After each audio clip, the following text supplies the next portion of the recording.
your small business? Like many of us, I'm sure you're feeling it. Business is hard. Now more than ever, you need to have a plan to help your business not just survive, but thrive. I'm Marcia Reiner. I'm a business strategist on a mission, and I've helped tons of small business owners to establish and implement a tangible plan that guarantees sustainable profitability and guides your growth. I want to share these strategies that I've earned and learned with you on today's Profit with a Plan podcast. So I'm super excited to have my guest today, Ryan Bennett. Ryan is a high performance coach, author, and speaker who guides people to be more intentional in their lives, businesses, and teams through his proven method of intentional growth. As a former ESPN academic All-American, he decided to channel his competitiveness from baseball to business by founding a startup company in Silicon Valley. He soon became a statistic, and when he had to shut down his company, it was horrible. He realized he had to develop, or what he realized is the same thing that he had developed in himself as an athlete to be a high performer on the baseball field, and he applied the same methods to becoming a high performer in business. From that experience, he developed a formula for growth called the intentional growth model. He tested this model in a tech company that in just 7 short years went from an idea to serving Fortune 500 clients. And now he coaches others on how to reach their own full potential all across the country. So welcome to Profit with a Plan podcast, Ryan. Hey, thanks for having me on. Great. So I'm super excited as the first podcast for 2020, and after a just incredibly difficult 2020, people are looking at setting goals, and they're setting them, I believe, with the wrong intentions. So let's talk about setting goals with an intention. Does that sound like a good topic? Right up my alley. Perfect. So how does one set goals properly? Great question. And here is kind of what happens. We're at this time of year where people are thinking about 2020, thinking about 2021, and starting to set goals or kind of what they want to do. And kind of sometimes it just stops there. Other times people take this SMART goal formula and start to apply it to their lives. However, here's what the stats will tell us. Of all the people this year who's going to set goals for 2021, 92% of those people will fail. Only 8% of people will actually achieve their goals they set. So the question is why? Why do we continue to do the same thing and do the same SMART goal method when 92% of the time it fails?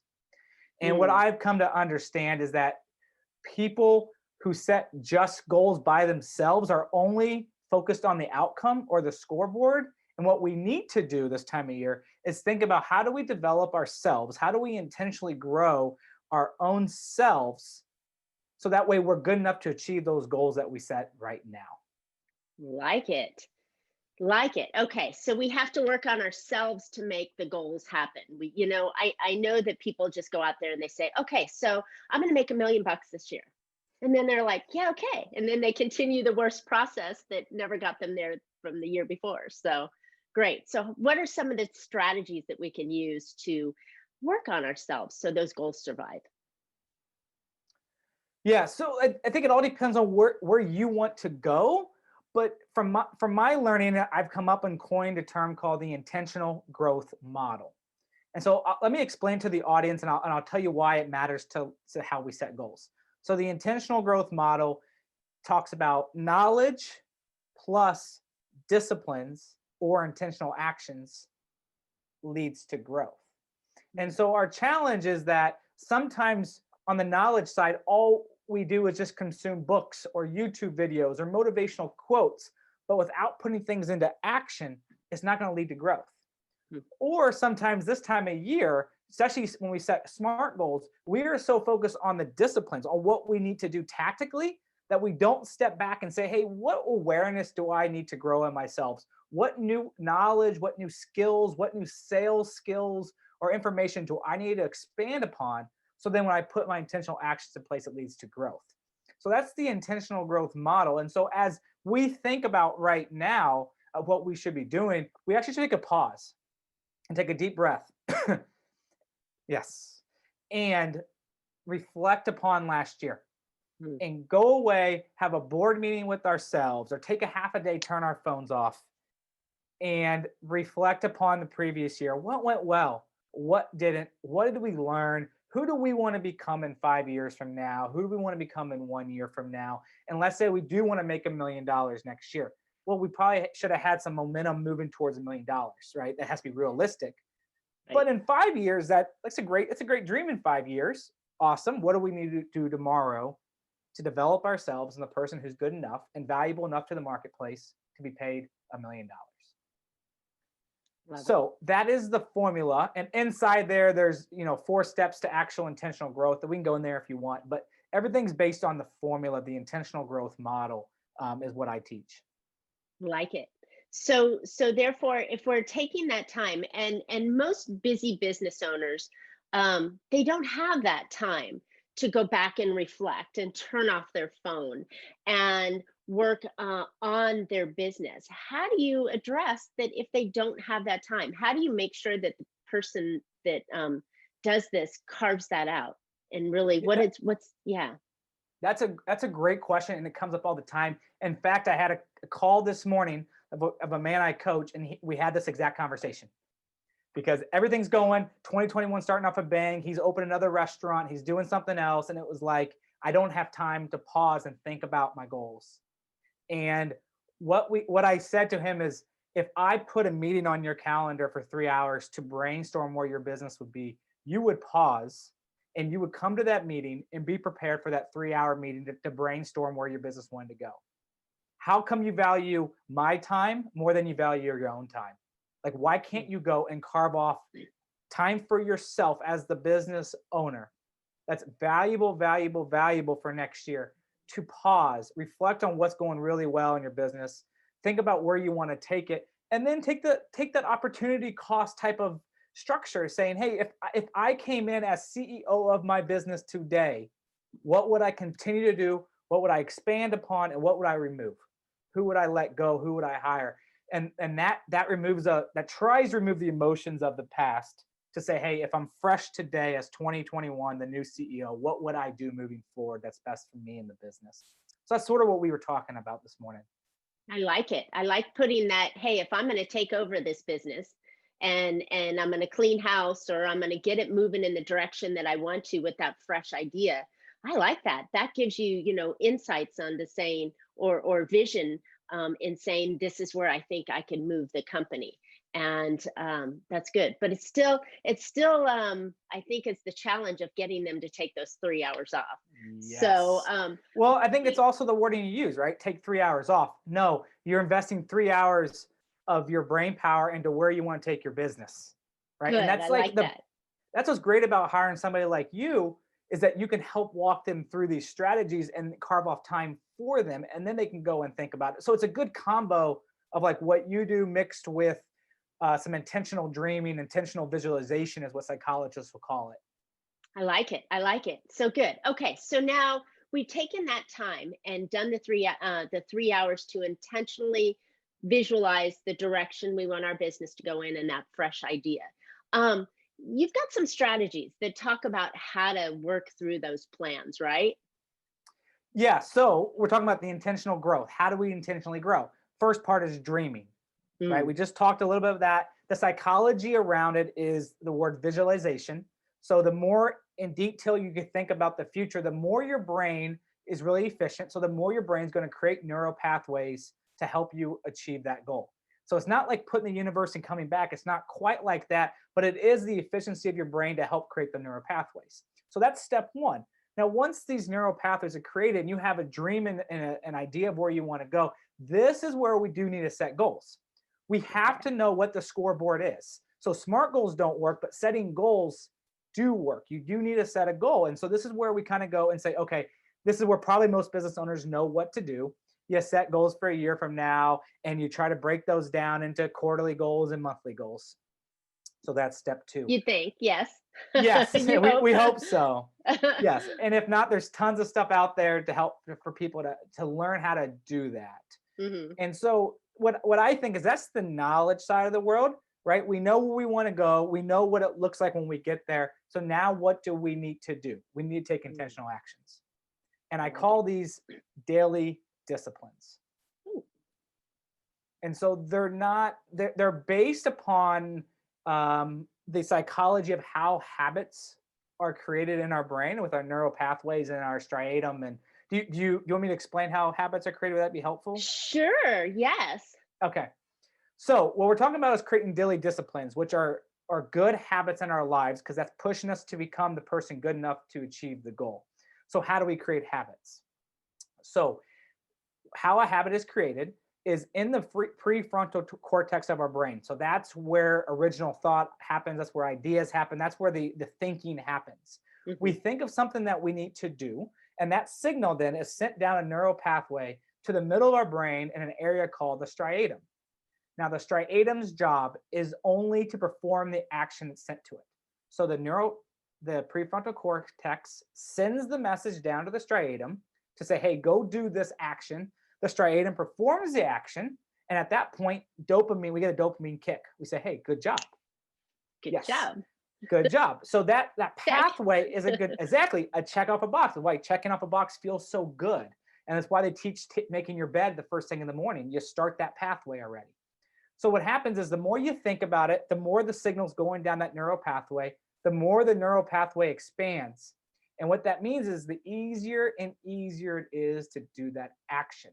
Mm, Eventually, our brains are so efficient and so smart that our striatum will start to perform that action automatically without any thought. That is now called a habit. ooh, And so when we talk about how do we put these dreams and goals into daily disciplines, we talk about what actions do I need to take daily to help me develop the skills or habits into achieving my goals. And so one example we talk about, or a common example for business owners, everyone has to make sales calls. So here's hmm, an example, right? So you need to make 20 calls a day. So you create a task, 20 calls a day, you pound up the phone, 20 calls, and you probably get, 2 or 3 meetings out of that. Okay, that's good. Well, that's what I call a task, and that's not what I'm talking about. Talking about a discipline. And here's the okay. difference. A discipline is somebody who will make those sales calls, right? They have 20 calls to make, but they're recording the calls. And after each call, they're re-listening to what they said. They're listening for cues of how to fix it. They're probably taking courses on selling. They're hiring coaches or hiring somebody like yourself to help them and teach them. And so what the action is after every call, they're reviewing their performance and they're watching, as Mm, I call watching film. And so each and every single call, they're slowly building upon themselves. They're building that momentum. They're building that growth upon themselves. So when they start to make 100 and 200 calls in their business, each one's getting a little bit better, a little bit better, a little bit better versus just ooh, grinding through the 200 calls. So we're creating those disciplines. And as we do the calls and we pay attention to what we want to improve upon, we're starting to build those good habits in our life, in our sales calls. So we're starting to become a better salesperson, which leads to more sales. And so that's what we're talking about with that pathway. I like that, and that's completely different from the way that your sales trainer tells you to do. That's right. Okay, make the calls. Don't hang up the phone. Just dial again. Finish your call. Dial again. Finish your call. Get in the habit of getting past the fear of making the call. But you're repeating the bad results that you got in the first call with all other 20 or 19 other calls. That's And right. so this allows you to stop and go, okay, what did I do wrong? What can I do better? What can I be intentional with on the next call? Liking this, liking this a lot. And this Okay. this is the difference between a task and a discipline. I don't want to create a to-do list. To-do list, make 20 calls, right? Because tasks are based on willpower, and eventually there's a burnout. And what Mhm. I'm saying is a discipline is something that's based on momentum building, which momentum is sustaining because it's not driving you crazy. You're getting better, and it can become easier Mm. and easier and easier versus keep on getting rejection, rejection, rejection. And there's a very fine line between it, but it's sort of the way hedonic theory works in our brain. So, anyways, yes, I love this watching film. It works really well. Highly encourage people listening to this show to try it out today. I think it's a very different method of doing things. I guess this is where your baseball training comes into play. You know, you're learning how to swing or learning how to throw, or the pace of your run that will get you better for the next time you're at bat, or the ball comes your way, right? I'm loving And this. that's exactly how I came to understand it. After my failed business, I wasn't doing any of this stuff. Of I didn't course. understand why it failed, and I realized that the mindset and the disciplines of, tweaking my swing, studying what the pitcher's throwing, studying my footwork, I needed to apply that to the business world. And until that switch went off in my head, I was just like anybody else. And when that switch went off, I started to understand how to grow and spent time studying successful people, understanding what these disciplines are, and then applying them to my own lives. And I watched my own emotional intelligence, my own, success, however you want to define it, start to grow in my life. And I started to become a better person. I started to have more confidence. I started becoming more efficient with my time and how I communicate, all the things. And so I love how you pull that out of baseball. That's actually where I learned it all from. I think that's great. And I think that that's something that so many business owners, so many people, but if we're talking to entrepreneurs and business owners Mhm. here, so many business owners forget to work on their business. They're so busy working in their business, chasing the next lead, putting out the fire, Mhm. hiring, doing whatever it is that they're doing, trying to make more widgets or more services for less money, instead of working on their craft and really Mhm. developing a process and system to be able to do it better. That's the golden nugget out of this. I'm loving this. Okay, so after we've watched film and we've dreamed, what's the next step? Yeah. So we dreamed about where we wanted to go. We set goals to it. Now we're developing ourselves to achieve those goals. So right now we're focusing on just the day, making each day better than itself. Now the last piece, and especially as business owners, it is so lonely at the top. And it's so lonely to be a business owner that the last piece of this is what I call a growth partnership. Now, here's what the science will tell us. If you what we learned earlier is the average person or the person who set goals, only 8% achieve them, because they'll say, hey, I want to be a millionaire. Great. And the next day they're watching TV and we're off and running. Okay, great. But that person who actually wants to set goals and tell somebody else about it, they have a 65% chance to achieve that goal. So much better than 8, but you're still only accomplishing half your goals. So Mhm. what the science will tell us is that when you have a recurring conversation around the progress of your goals, you're statistically more likely, up to 95%, you have a high likelihood, a 95% chance to actually achieve that goal. And so that is what I call a growth partnership. What this means, it's similar to an accountability partner, but I hate that word. It's a growth partner, somebody you want to grow with. And each and every single week, you're talking about the wins, losses, and learnings that you've had from your daily disciplines. And what we know from that is that when you get a win and you write it down, it feels good. When you get and actually share that with somebody else, you get the same emotional high that you did when it happened.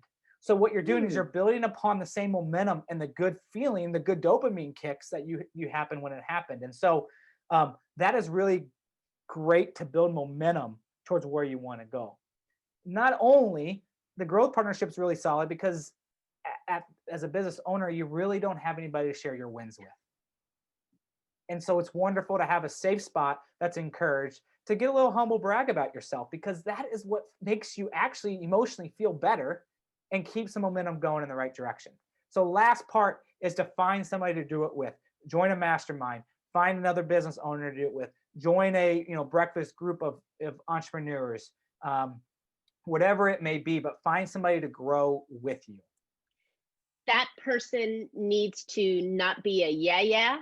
That person needs to be a supportive, but also to be also maybe not necessarily a structured coach that's going to say, oh no, you did it wrong this way. I mean, there's that fine balance of that kind of person that you want as your growth partner. I almost said accountability, but your growth partner. What are some of the real key characteristics of that growth partner do you want? Because could you go back and talk to your spouse about it? Maybe, maybe Uh, not. maybe, but it's not the same. And I've done it both ways, and it's just not the same when you actually share it with somebody else. Hmm. And articulating out loud so someone can understand it will help it form better in your brain too. So, what are the characteristics of a growth partner?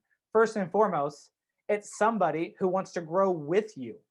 We're not talking about accountability. Accountability is based on you either get a hit on the behind or you get a pat in the back. You did a good job, or you Right. did a bad job, right? Or you showed up. No, a growth partner is like, hey, how do we grow together? And what's the best way? Mhm. Share some of your learnings you've gotten with me, Marcia. Where are your losses? What can we tweak to fix these losses and turn them into wins, right? These are Mhm. conversations you're going to have with the growth partner.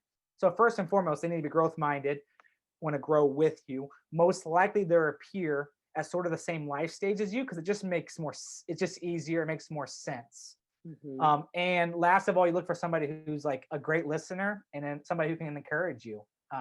It doesn't have to be hard.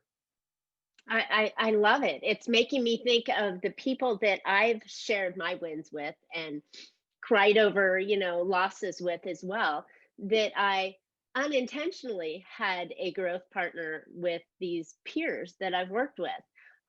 But how powerful and motivating and reassuring that these people can be in my life when I needed that. But the funny thing is I look back at my failed marriage and go, well, he'd never understood when I had a win or I had a failure or how to help me move forward, which is well, hence the word X.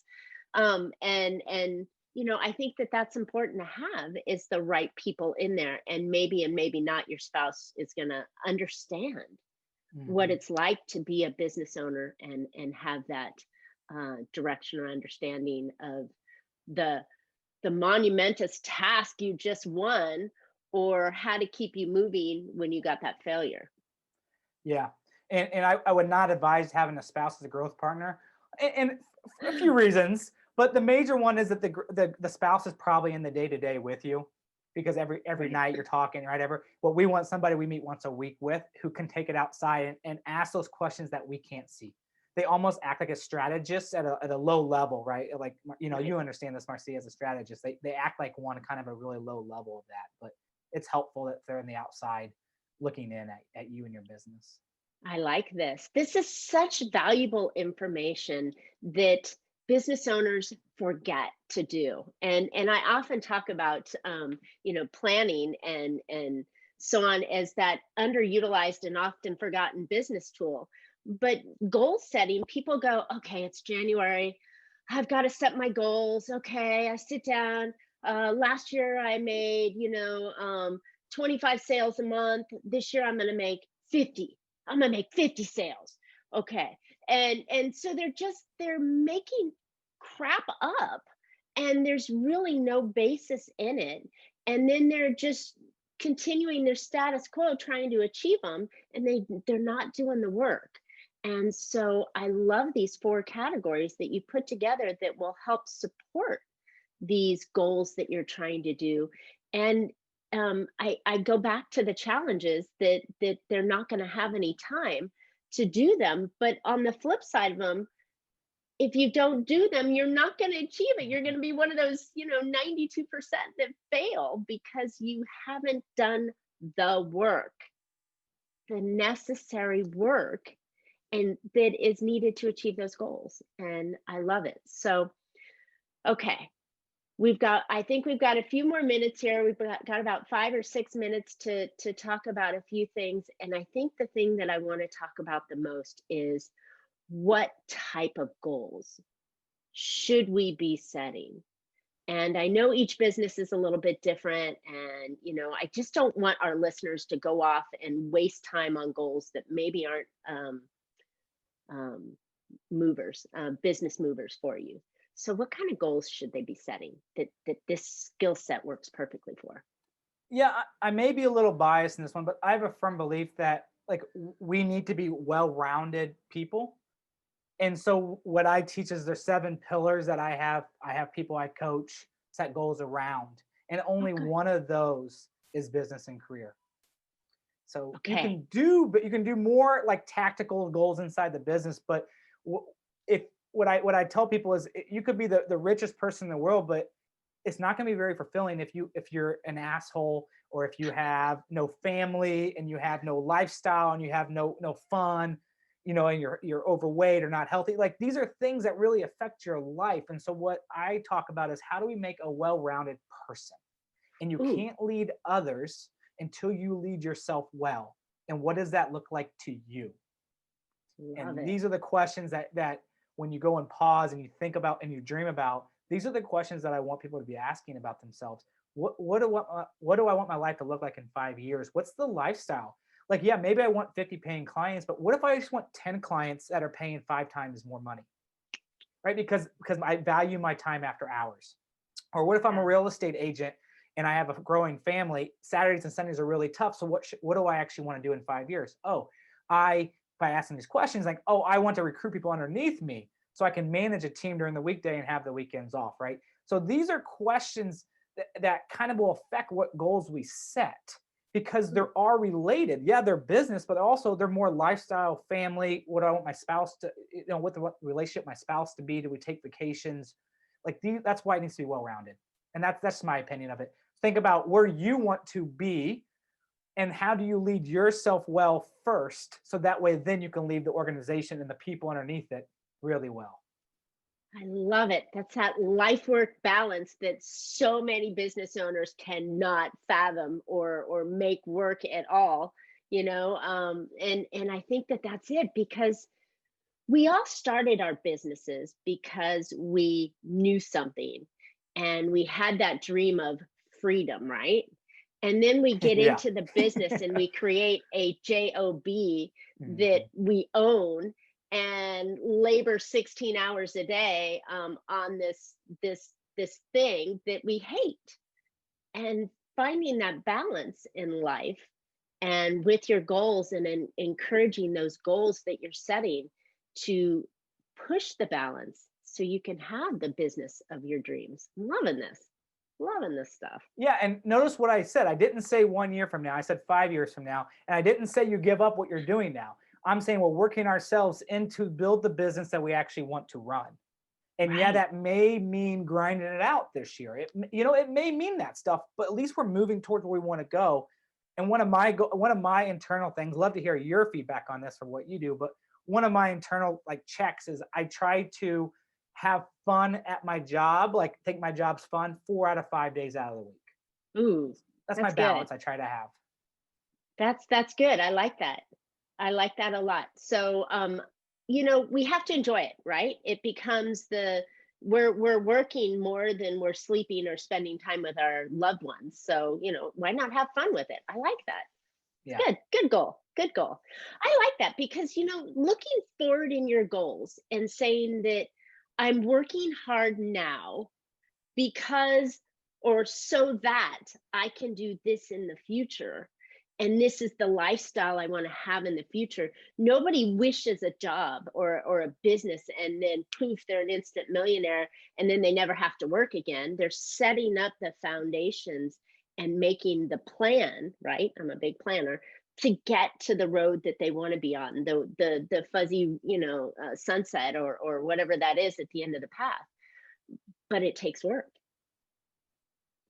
and Takes the a process goals, too.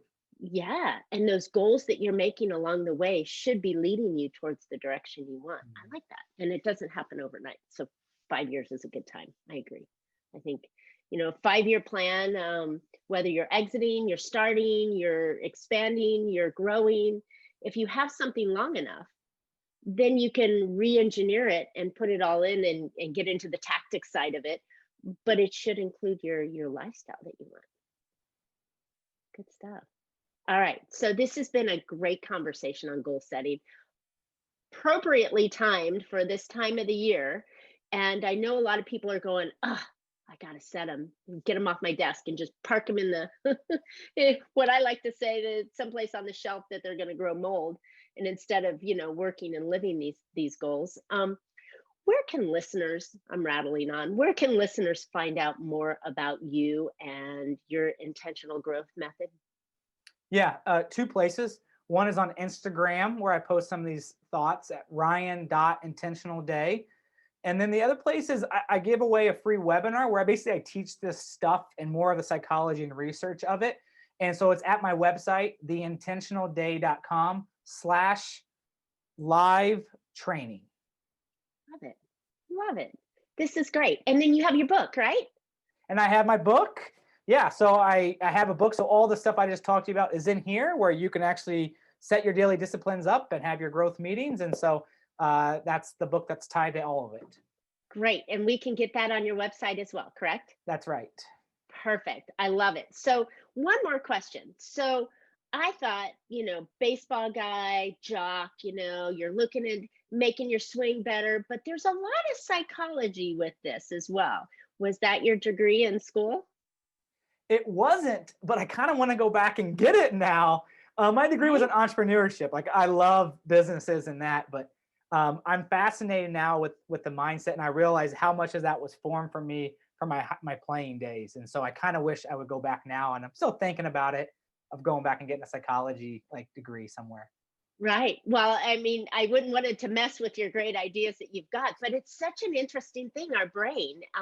We know so little of it, so little about the brain, and it does so much. It's a high performing machine that if it's consulted properly and trained properly, you can open those pathways and have things happen.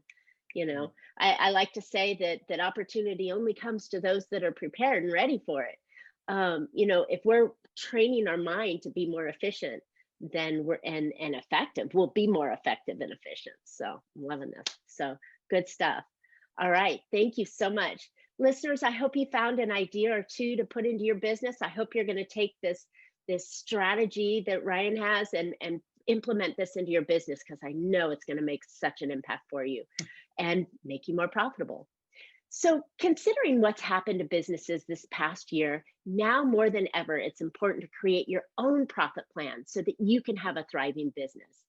And I've got 6 easy action tips for you that you can put into your business right now that will make a good impact. So go get them at failproofbiz.com. So we would love to hear any of your questions, feedback, or even ideas for future shows. So if you can please subscribe and comment to the show today, we would love to hear them, and we'll get back to you with your questions. So as always, you can catch Profit with a Plan on your favorite podcast players. And we're looking forward to more great profitable information on next week's show. So until then, make your plans and profit with them. Thanks, Ryan.